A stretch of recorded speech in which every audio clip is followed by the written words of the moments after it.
राजकारणामधले एकमेकांचे कट्टर विरोधक असणारे पंतप्रधान नरेंद्र मोदी आणि बिहारचे मुख्यमंत्री नितीश कुमार एका व्यासपीठावर आले होते। यावेळी पंतप्रधान नरेंद्र मोदींनी नितीश कुमार यांचं तोंड भरून कौतुक केलंय।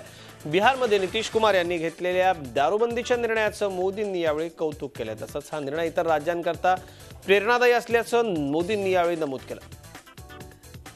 गुरु गोविंद सिंह जी यांच्या 350व्या जयंतीनिमित्त प्रकाश पर्व या कार्यक्रमाच्या निमित्तानं हे दोघेही एकाच व्यासपीठावर आले होते। समाज परिवर्तन का काम बड़ा कठिन होता है, बहुत मुश्किल काम होता है। उसको हाथ लगाने की हिम्मत करना भी बड़ा मुश्किल काम होता है। लेकिन उसके बावजूद भी नशा मुक्ति का जिस प्रकार से उन्होंने अभियान चलाया है, आने वाली पीढ़ियों को बचाने के लिए उन्होंने जो बीड़ा उठाया है, मैं उनकी बहुत बहुत अभिनंदन करता हूं, बधाई देता हूं। ये काम सिर्फ सरकार का नहीं है, दल का नहीं है, ये जन जन का काम है। उसको सफल बनाएंगे तो बिहार देश की प्रेरणा बन जाएगा। और मुझे विश्वास है कि जो बीड़ा नीतीश जी ने उठाया है वो जरूर सफल होंगे।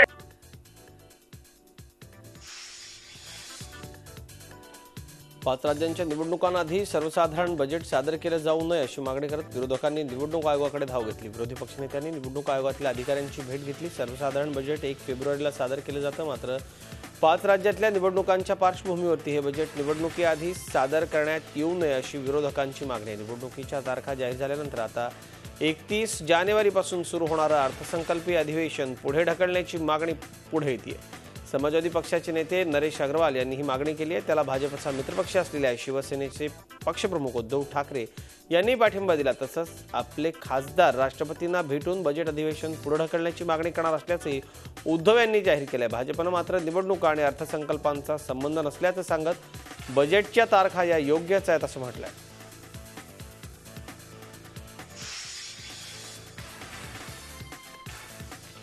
सर्वसामान्य बजेटशिवाय आणखी 5000 कोटी द्या अशी मागणी राज्य सरकारने केंद्र सरकारांकडे केली। राज्याचे अर्थमंत्री सुधीर मुनगंटीवार यांनी केंद्रीय अर्थमंत्री अरुण जेटलींची दिल्लीत भेट घेतली। केंद्राच्या बजेटआधी सर्व राज्यांच्या अर्थमंत्र्यांची नवी दिल्लीमध्ये बैठक पार पडली। त्यावेळी त्यांनी ही मागणी केली आहे। भाजपनं निवडणुकीत आपल्या आश्वासनांची पूर्तता करण्याकरता आणि इतर विकास प्रकल्पांसाठी निधीची आवश्यकता असल्याचं मुनगंटीवारांनी सांगितलं। शेतकऱ्यांच्या आत्महत्या रोखण्याकरता काही योजना प्रस्तावित करण्याची मागणी देखील त्यांनी यावेळी केली। तसंच गोसी खुर्द प्रकल्पाला मदत करण्याची मागणी देखील त्यांनी केली।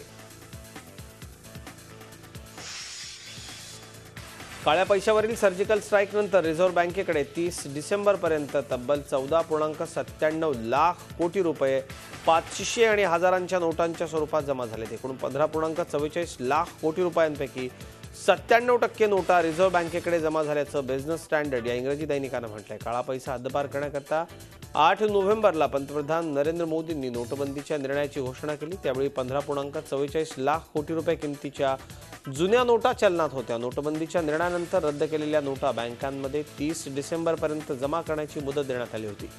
बाजारामध्ये एकूण 15.4 लाख कोटी रुपयांच्या जुन्या नोटा बाजारात चलनात असल्याचा अंदाज केंद्र सरकारकडून व्यक्त करण्यात आला होता। यातील 5 लाख कोटी रुपयांच्या नोटा या काळ्या पैशांच्या स्वरूपातल्या असून नोटबंदीच्या निर्णयानंतर या नोटांचा काहीही उपयोग होणार नसून त्या पुन्हा चलनात येऊ शकणार नाही असंही केंद्र सरकारकडून सांगण्यात आलं होतं। रिझर्व्ह बँकेकडे आतापर्यंत किती जुन्या नोटा जमा झाल्या त्याची पुन्हा एकदा मोजणी करून अंतिम जो आकडा आहे तो लवकरच जाहीर केला जाण्याची शक्यता आहे।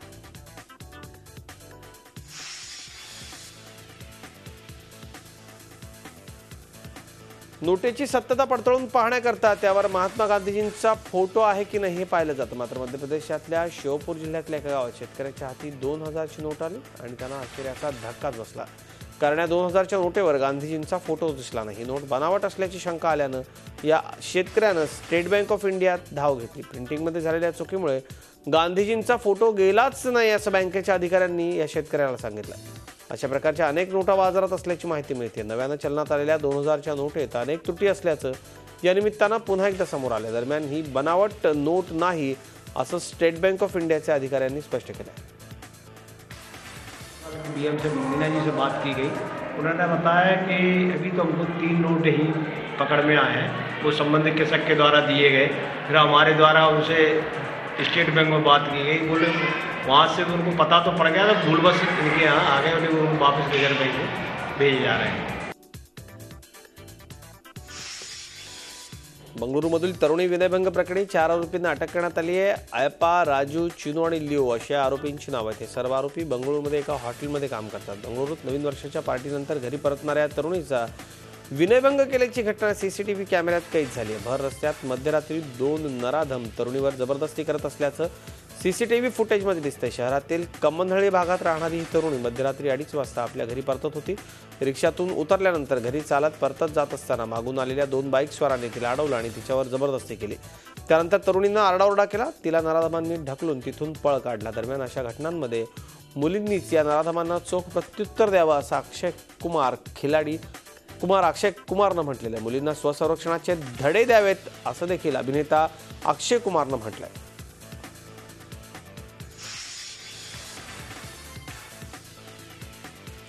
बंगळुरूमधल्या या घटनेवरती बॉलिवूडचा खिलाडी कुमार अक्षयनं अत्यंत संतप्त प्रतिक्रिया दिली। अशा घटनांमध्ये मुलींनीच या नराधमांना चोख प्रत्युत्तर द्यावं असं त्यानं म्हटलंय।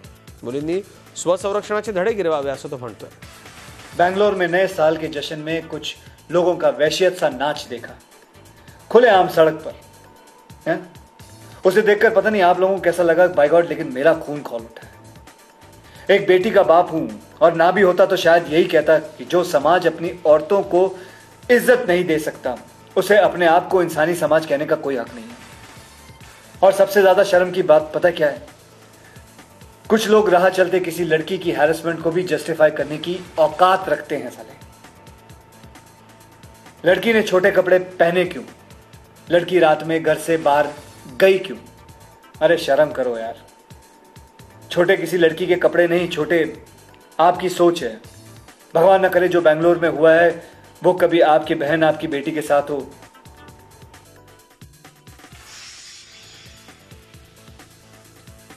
काश्मीरच्या काही भागात हिवाळ्याच्या मोसमातली पहिलीच बर्फवृष्टी झाली आहे। हिमवृष्टीमुळे संपूर्ण खोऱ्यावरती पांढरी चादर पसरली। गुलमर्ग, सोनमर्ग, पहलगाम आणि इतर पर्यटन स्थळांवर देशविदेशातले पर्यटक या मोसमातल्या हिमवृष्टीचा आनंद लुटण्याकरता येत आहेत।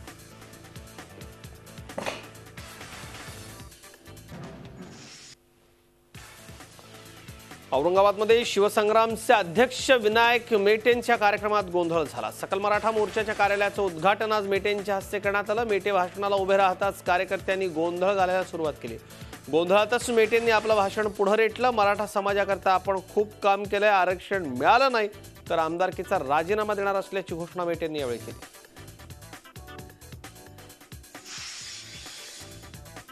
शेतीमालाला हमी भाव तसंच स्वामीनाथन आयोगाच्या शिफारसींची अंमलबजावणी करण्याची मागणी शेतकऱ्यांनी अमरावतीत केली। यावेळी शेतकऱ्यांनी जिल्हाधिकारी कार्यालयावरती मोर्चा काढला। या मोर्चादरम्यान पोलीस आणि आंदोलनकर्त्यांमध्ये दगडफेक झाली। आंदोलकांना पांगवण्याकरता यावेळी पोलिसांनी अश्रुधूर आणि पाण्याचा फवारा मारला। जिल्हाधिकारी कार्यालयासमोरच पोलीस आणि आंदोलनकर्त्यांमध्ये धुमसचक्री उडाली। राज्यात थंडीचा कडाका वाढलाय। निफाडमध्ये पारा चांगलाच घसरला असून इथे 6 अंश सेल्सिअस तापमानाची नोंद करण्यात आली। अहमदनगरमध्ये देखील कडाक्याची थंडी पडली। नगरमध्ये 6.1 अंश सेल्सिअस तापमान नोंदवलं गेले तर परभणीमध्ये 6.5 अंश सेल्सिअस तापमान नोंदवण्यात आले। दररोज घसरणाऱ्या थंडीच्या पाऱ्यामुळे द्राक्ष उत्पादकांची झोप उडाली तर दुसरीकडे याच थंडीचा लाभ गहू, हरभरा आणि रबी कांदा पिकाला होत असल्याने हे शेतकरी सुखावल्याचं दिसून येतं।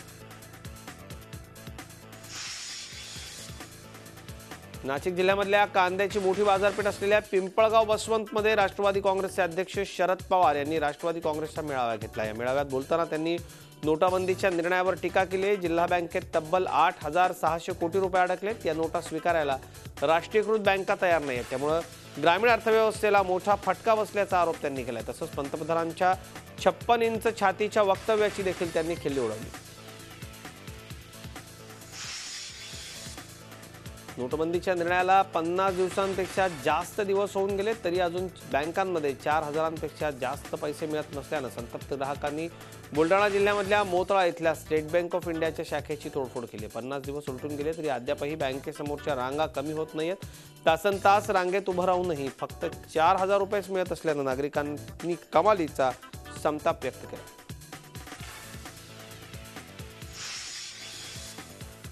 नंदुरबारमध्ये एका महिला शेतकऱ्यानं नोटबंदीला वैतागून आत्महत्या केली. कलमाडी गावातल्या मालूबाई मोतीलाल पाटील यांनी नैराश्यातून विहिरीत उडी घेऊन आपला जीवन प्रवास संपवलाय. 60,000 रुपयांचा मका त्यांनी विकला. त्याचे पैसे बँकेत जमा झाले, मात्र बँक ऑफ बडोदा या बँकेतून फक्त त्यांना 10,000 काढता आले. जनधनमधून महिन्याला 10,000च निघाले असं बँक अधिकाऱ्यांना स्पष्ट केल्यानंतर त्यांना पैशाची मोठी गरज होती. मात्र नैराश्यातून या महिला शेतकऱ्यानं विहिरीत उडी मारून आत्महत्या केल्याचा आरोप कुटुंबियांनी केलाय.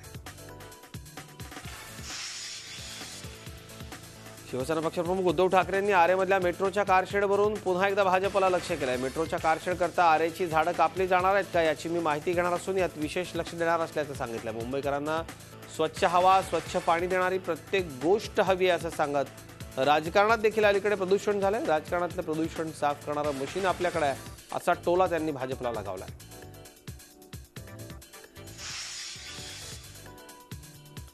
तर भाजपचे आमदार राम कदम यांनी शिवसेना आणि पक्षप्रमुख उद्धव ठाकरे यांच्यावर टीका केली. शिवसेनेचा सगळ्या बाजूने कोंडमारा झालाय. बाळासाहेब नसल्यानं शिवसेना हवा नसलेला गोळा झाल्याचं ते म्हणतात.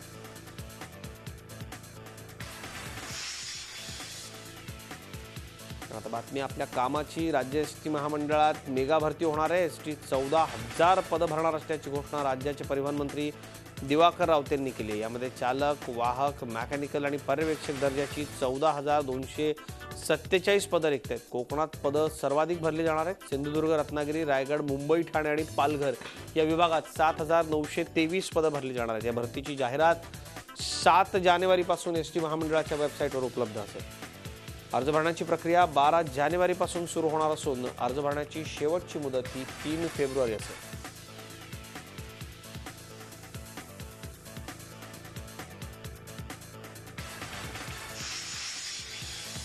फिलिपिन्सच्या कारागृहात जवळपास 100 दहशतवाद्यांनी हल्ला करत 158 कैद्यांना आझाद केले. या कैद्यांमध्ये अनेक दहशतवादी असल्याचं म्हटलं जाते. दरम्यान पोलिसांनी कारवाई करत यातल्या काही कैद्यांना पुन्हा पकडले तर काही कैद्यांचं थेट एन्काउंटर केलंय.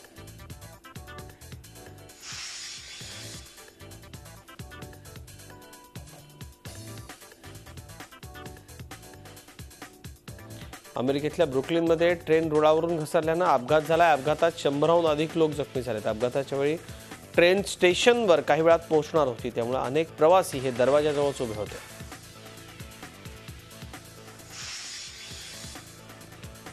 तुर्कस्तानमधल्या आणीबाणीत आणखी 3 महिन्यांकरता वाढ करण्यात आली आहे. लष्करी बंडामागे असलेल्या दहशतवादी गटांचा शोध घेण्याकरता गेल्या वर्षभरापासून ही आणीबाणी लागू करण्यात आली. आतापर्यंत 40,000हून अधिक बंडखोरांना ताब्यात घेण्यात आलंय. भारतीय वंशाचे हॉट योग गुरु बिक्रम चौधरी लैंगिक छळ प्रकरणातील केस हरलेत, त्यामुळे त्यांना आपल्या अब्जावधी रुपयांच्या संपत्तीवरती पाणी सोडावं लागले. लॉस एंजलिस न्यायालयानं आपल्या निर्णयात बिक्रम यांनी त्यांची माजी वकील मीनाक्षी जाफा बोडेन यांना जवळपास 503 कोटी रुपयांची भरपाई देण्याचे आदेश दिले. त्यामुळे आदेशानंतर मीनाक्षी आता बिक्रम योगा स्टुडिओच्या 700 शाखांच्या मालकीण झाल्या. दरम्यान बिक्रम चौधरी सध्या फरार आहे. मोसुलमध्ये सैन्याला चांगलंच यश मिळतंय. अमेरिकेच्या मदतीनंतर इराकी सैन्यानं मोठ्या प्रमाणात अनेक भागांवर ताबा मिळवलाय असं मत US आर्मीच्या स्टीव्ह टाउनसेंट यांनी व्यक्त केलंय. ISISच्या ताब्यातून सुटका झालेल्या अनेक भागांचं हवाई सर्वेक्षणही केलं जात आहे. सिरियाच्या इदलिबमधल्या सरमडा शहरात झालेल्या बॉम्ब हल्ल्यांचा व्हिडिओ सोशल मीडियावरती व्हायरल झालाय. व्हिडिओमध्ये सर्वत्र धूर आणि उद्ध्वस्त झालेल्या इमारती आपण पाहू शकतो. या बॉम्ब हल्ल्यात 30 जणांचा मृत्यू झाल्याचं बोललं जात आहे. झी 24 तास रहा एक पाऊल पुढे.